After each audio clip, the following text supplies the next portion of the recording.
સમસ્ત ભારતમાં એ સંદેશો આપ્યો છે કે રાવત પદવીની ગરિમા, એની વફાદારી અને એને લાંછન ના લાગે, પણ વિકાસ માટે, ભારતના વિકાસ માટે અને સમાજના વિકાસ માટે એક કેવી રીતે થવું અને સમગ્ર ભારતમાં અમારો સમાજ એક થાય, વિકસિત થાય, વ્યસનમુક્ત થાય, વિદ્યાયુક્ત થાય અને વડીલોના આશીર્વાદ અને એમના આપેલા પૂર્વજોના સંસ્કાર અમે ભૂલીશું નહીં અને અમે શિક્ષિત થઈશું અને આગળ વધીશું અને શિક્ષણ સાથે સમાજની એકતા પણ બની રહે એવી અમને વડીલો તરફથી આશીર્વાદ મળ્યા છે.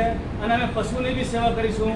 જે અમારો મૂળ અશ્વારી જે છે એ શક્તિનો પ્રતીક, અશ્વની પૂજા બી દર વર્ષે આવી રીતે દશેરા પર કરતા રહીશું એવું મળ્યું આશીર્વાદ.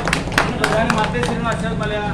સાથે આ પ્રસંગે સહયોગની ભાવનાથી બિપિનજી જાડેજા સાહેબે આર્થિક સહયોગ આપીને